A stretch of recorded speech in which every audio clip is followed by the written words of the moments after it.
ये बात सच है कि बदला इंसान को अंधा कर देता है और वो फिर सही गलत अच्छे बुरे की परवाह किए बिना उस बदले को पूरा करने के लिए किसी भी हद तक जा सकता है।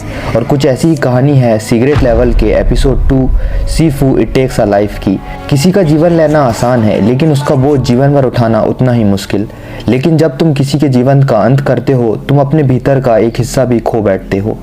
तो ये कहानी है एक नौजवान की जिसने बचपन में ही अपने पिता को खो दिया था और अब उसके जीवन का एक ही उद्देश्य है, बदला अपने पिता की मौत का। और बदले की आग उसके सीने में अभी तक जल रही है।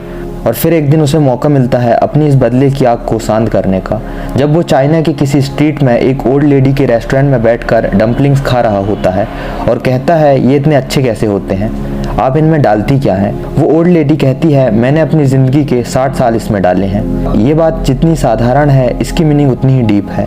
तभी वहाँ से वही लोग गुजरते हैं जिन्होंने हमारे मेन कैरेक्टर के पिता को मारा होता है। वो उनका पीछा करते हुए एक नाइट क्लब में पहुँच जाता है, इस बात से बिल्कुल अनजान कि बदले की इस लड़ाई में उसकी अपनी जान भी जा सकती है। पर उसे अपनी जान की कोई परवाह नहीं होती। और हो भी क्यों, क्योंकि उसको पता है कि उसके पास एक से ज़्यादा ज़िंदगी है पर उसे हर ज़िंदगी की कीमत चुकानी पड़ती है।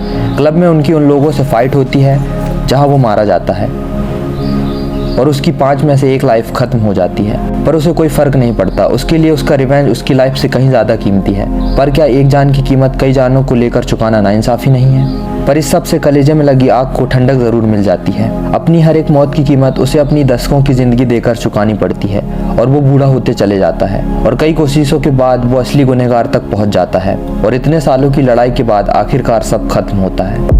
बदले की रात खत्म होती है और एक नया सवेरा निकलता है। वो वापस से उसी ओल्ड लेडी के पास डम्पली खाने के लिए चला जाता है, पर अब वो काफ़ी बदल चुका होता है। उसकी आवाज़ में एक आत्मसंतुष्टि होती है, मानो उसके दिल से एक बहुत बड़ा बोझ उतर गया हो। पहले तो वो ओल्ड लेडी उसे पहचान नहीं पाती। वो कहती है मैं शायद आपके पोते से मिल चुकी हूँ, वो आप जैसा ही है, बस थोड़ा जवान और गुस्सैल। कहाँ है वो, ठीक तो है ना? उसकी वो खामोश आँखें शायद वो भ्रम नहीं टूटने देना चाहती थी, इसलिए वो उस ओल्ड लेडी से कहता है वो ठीक है। उसने कहा आपने अपनी ज़िंदगी के 60 साल इसमें डाल दिए, कभी अफसोस हुआ? उसकी ये सारी बातें वो ओल्ड लेडी बड़ी ध्यान से सुन रही होती है। वो देखती है कि डम्पलिंग्स खाने का उसका तरीका बिल्कुल उसी नौजवान जैसा होता है। वो समझ जाती है कि ये कोई और नहीं वही है।